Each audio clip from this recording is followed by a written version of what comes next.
Hey everybody, what's up? Welcome back to the channel. In my last video, I was teasing that I was experimenting with a $1,000 kit.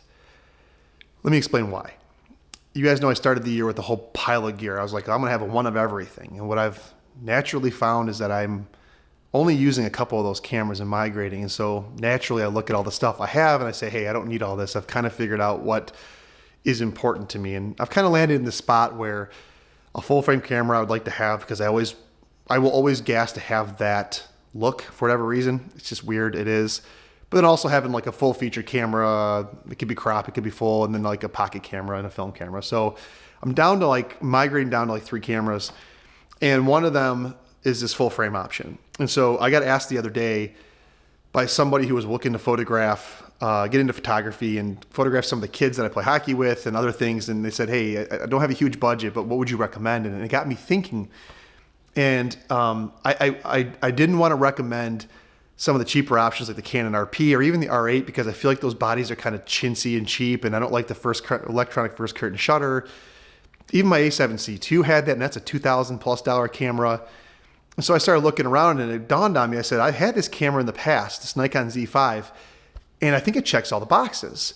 It's got the ergonomics and layout that the Z6 and Z7 have, and it's built really, really well. I think it's not the same build quality as the Z6, Z7, but man, is it close.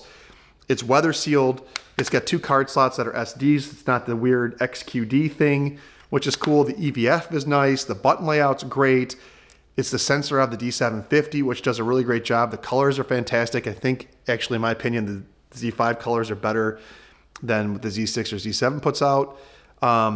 And because I like some of the old Nikon sensor output that they have. Some of the newer ones are a little bit more Sony-esque, if you will.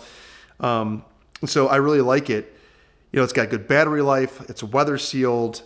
And the thing is that Nikon's coming out with some really good glass and third-party options that make the kit really affordable. You know, you could partner this with or pair this with like the 28 f2 and the 40 f2 if you're into primes and have a really good option.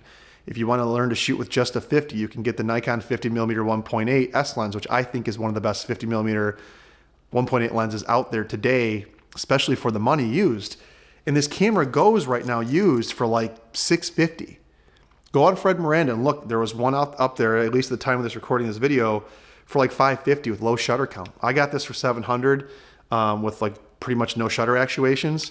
So you can get it in the $600 to $700 range all day and get a really great camera that's built really, really well. And then you obviously are in an ecosystem like Nikon's doing a good job right now that you can grow with.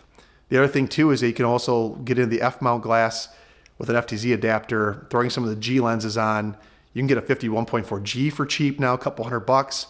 You can get a Nikon 70-200 f2.8, which was considered a pro lens back in the DSLR days, for less than $1,000, used all over the place. And there's a ton of glass out there. I think this is a fantastic option. The only caveat is you got to be careful. These new mirrorless cameras don't shoot the D lenses, the Nikon F-mount D lenses. You can shoot them in manual focus, but they won't work the autofocus because they're screw drive. And this camera, to me, just does a really great job. It only falls short in really 2 areas. One, for video, 4K has a really heavy crop. So if you're into shooting 4K video, then this maybe isn't for you. But the 1080 image coming out of this is really clean. I think it looks good enough anyways.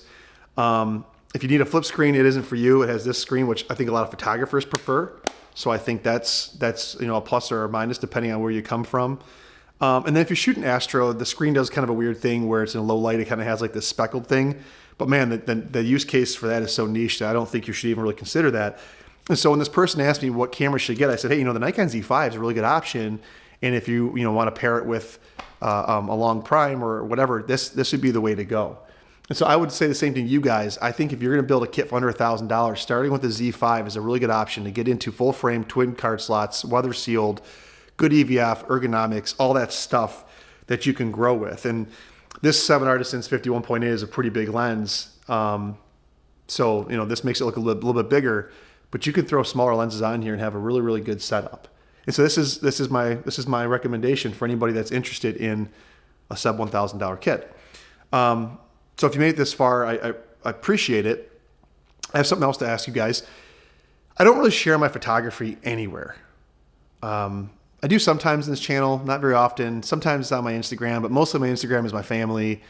And I'm wondering if you guys would be interested in or curious for me to like do the typical GoPro, go for a walk with me, take some photos as I kind of practice. I will go out during the day sometimes to break up my work day, and I will just go shoot. And I don't bring anybody along for those. I don't even show those images. A lot of times they get deleted because it's just, they're okay. Like, what are you going to do with that?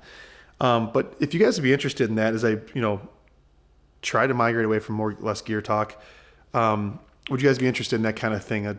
I'd be curious if you guys want to know that. But yeah, if you guys are interested in what I would recommend right now, it's the Nikon Z5. I think just an incredible value at $600 to $700. I mean, name another camera that's got the capability, the image output, the ergonomics, the build quality for that money. The R8 and the RP have electronic first curtain shutter, which I don't like, and I feel the build quality is pretty chintzy. They have those small batteries. An A7C II is $2,000+. Even the original A7C is still north of $1,000. What are you getting into? You can go into an older DSLR, but still, like, Nikon D750s are going for like the same prices as Z5.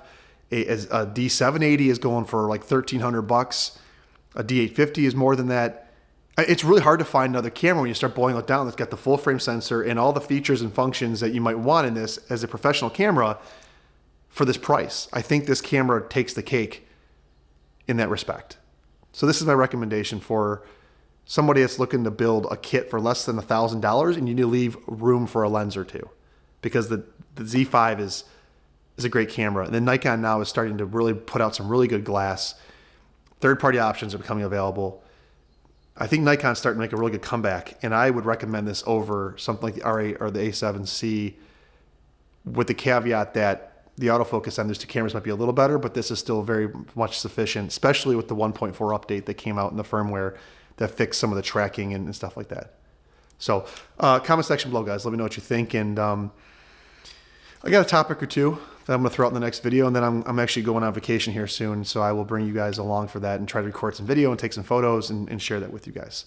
So I will see you guys on the next one.